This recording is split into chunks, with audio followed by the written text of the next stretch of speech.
Politics with Sherry Jacobus. Thank you for subscribing. And if you're not subscribed yet and you like what you see in here, help me out and hit that subscribe button. So I'm going to be talking a little bit more about Trump in the ballroom. I think this is exceedingly important. So let's start with saying that the new polling from The Economist and YouGov has his approval rating to negative 18%, the lowest it has ever been.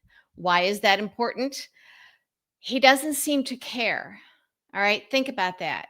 For the 10 years that we've been in this era of Trump, he has cared about almost nothing but polls, and now he doesn't. And yet he's saying he's going to run for a third term. That's what they're talking about.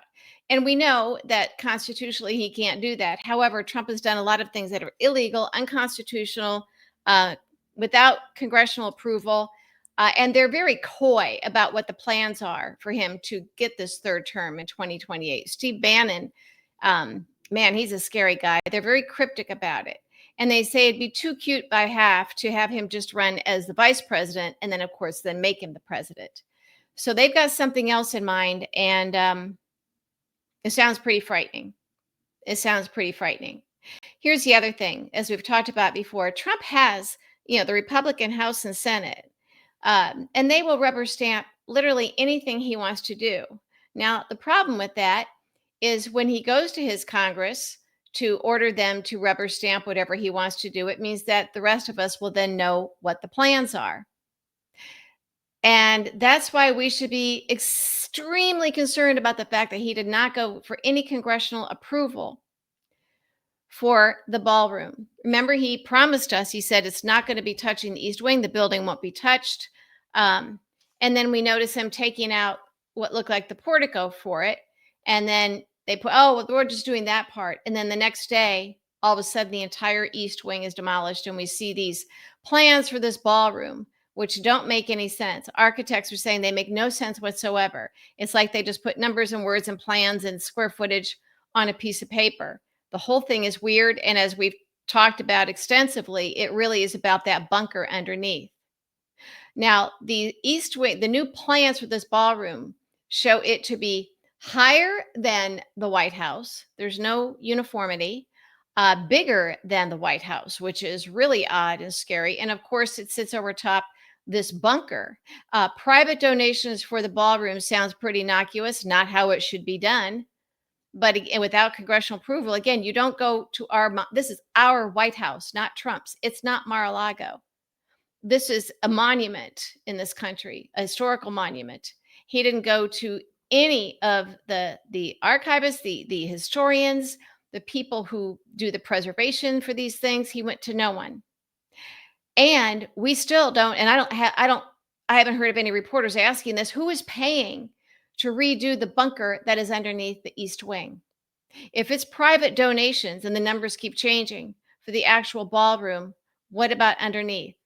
Who is doing the very sophisticated national security communications? Is it the oligarchs? These are really important questions. And the fact that he could have gotten his Congress to check off on anything and fund it, but he didn't, means he's hiding it even from them. Something big and bad and terrible is up, okay? And so yesterday we find out that he fired the commission on the arts that would have been starting to look at all the plans for the construction of the ballroom and anything else Trump had in mind, just to oversee it, at least some semblance of oversight.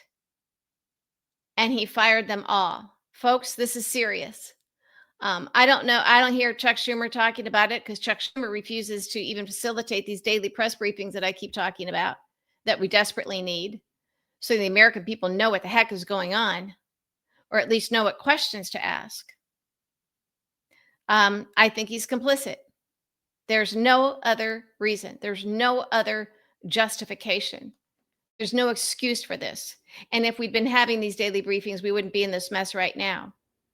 Because I guarantee you that most people aren't aware that Trump just fired this arts commission, who are now going to be looking at and reviewing the plans for the construction. I mean, I don't know what authority they had other than just, give recommendations because he's going to do what he wants to do, but they're gone. We know that Rand Paul, at least we have some Republicans who will kind of do the right thing in some areas. He's out there ranting and raving, rightfully so, justifiably so, about these extrajudicial killings that Trump is conducting off the coast of Venezuela, saying these are drug boats. There's no drugs. There's no, there's nothing there. So why is he doing this? Well, he's making up the reason, of course. These are just innocent, these are just fishermen being killed. The drugs that he's concerned about are not being produced in Venezuela, none. So he is making this up, extrajudicial killings. And they're saying that is because he wants the oil there. He wants control of the oil there, which makes the most sense. So again, his Republican Congress, we already know what he thinks of MAGA. They're idiots. They're fools. And he has long bragged about he could stand on Fifth Avenue and shoot someone and wouldn't lose support. Well, now he's got the Republicans in the House and Senate doing the same thing. The same thing.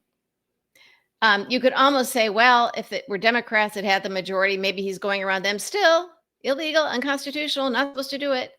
But he has a Republican Congress. And he's hiding this from them. Okay? This is serious. This talk about a third term that is unconstitutional. Well, he's already doing things that are unconstitutional because we've already shown that we can't stop him. Democrats won't do anything. Republicans won't do anything. This is the whole thing. And all this money to Argentina, all this aid, the $40 billion to Argentina. Remember the Nazi leadership that fled Germany to avoid Nuremberg trials and being executed themselves? They fled to Argentina. Now, I don't know if that sounds silly or not, but you know what? In this era of Trump, we better look at everything. Because while Americans are starving, he could open up the food banks he could open up the food reserves for SNAP payments, but he'd rather see Americans starving and suffering because he's decided that it's the Americans that MAGA hates. He isn't aware, I'm sure, that the majority of SNAP recipients are in fact white. And since poor white people tend to be, poor uneducated white people tend to be his base, the MAGA base, he may have over-egged his pudding on this one, but we just don't know. And we know, we've heard MAGA say things like, oh, hey, I didn't vote for this. It's like, yes, you did.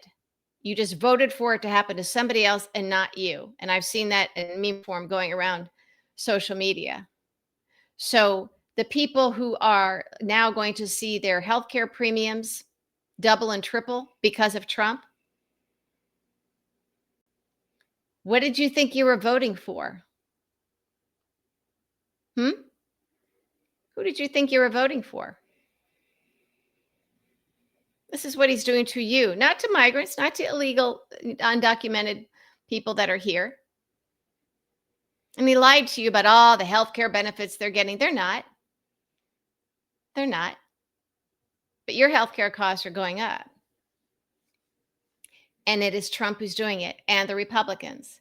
We also know that we no longer have 3 independent branches of government. Now, of course, when your party has the House and the Senate and the White House, you obviously work together. But you know what? In the past, we've even worked together when there were different parties in charge. And that's why our founders designed it this way. It's supposed to be hard. It's supposed to be hard to cheat the American people. It's supposed to be hard to change policy. They wanted to make sure that you had checked every nook and cranny to make sure you were getting it right. And also to force compromise. Those days are gone. But at this point, there's no independence because Mike Johnson, the speaker, is doing everything that Trump wants. In fact, the Speaker of the House will not even meet with Democrats unless Trump gives him permission. So all it takes now, and it's going to sound simpler than it is, but we do need a few more Republicans like Marjorie Taylor Greene who are beholden to their constituents rather than to Trump, who maybe don't feel all that safe in their seats, who will coalition with Democrats on some things. Remember, they can call to have a vote on removing the speaker. They could do that. And if you get a few Republicans to do that, a few Republicans who are thinking, you know what, I'm going to be losing my seat if we have midterm elections because of what Trump and Mike Johnson are doing, holding this country hostage by keeping the government closed. And more and more Americans do blame Republicans for this. And as their premiums go up, the whole 9 yards, all of it. Of course, it would be helpful if we had daily press briefings and providing that content. Again, think of it as content, not, mainstream media won't cover it. First of all, yes, they would. Secondly, it is putting it out there every single day. So everybody, all of us, know what's going on and we can all talk about it and share it. I would be talking about it on here with all of you and we would see it. So there's no excuse. It would cost almost nothing. But Democrats, I think, are still holding their own in terms of the blame game for the shutdown. But that's not going to last forever either. But it will take just a few Republicans hearing from people back home. So you know what to do, folks. You may not want to contact your Republican members of Congress if you're represented by a Republican in the House and Senate or both. But do it. And do it loudly and get your friends to do it too. Let them know. Because look, it worked with Marjorie Taylor Greene, of all people. Of all people. And that's what we have to do. And I do think that once it's clear, although I do wish that some Democrats would make some noise about this, when it's clear that Trump is thumbing his nose at congressional Republicans, almost as if they are Democrats, or, how we used to think of Russia before the era of Trump, how Republicans used to think of Russia. When they start realizing that Trump is throwing them under the bus and they're on their own, maybe they don't want to stick around and make sure that he can ensure a fake win in the midterms or canceling the midterms. Once they know that they can't trust him, why listen to any more of his promises? And that's where we have to be with congressional Republicans. They have to be hearing from the people back home and be more afraid of their constituents than they are of Trump. And that is how we peel off, hopefully, a few Republicans. And they can get rid of Mike Johnson. If it's clear that Mike Johnson isn't working, Speaker Johnson isn't working for the American people, and certainly doesn't care about Republicans in Congress, they can switch him out. And they should. Open up the government, swear in the new Democrat from Arizona, release the Epstein files, and move forward. That's what this country needs. Unfortunately, it's getting later and later and later. But right now, Republicans should be up in arms that Trump is demolishing the White House, giving no information about the plans. I think the reason the building that he's planning is bigger than the White House is because I think he wants to bulldoze the actual White House too. You heard it here first.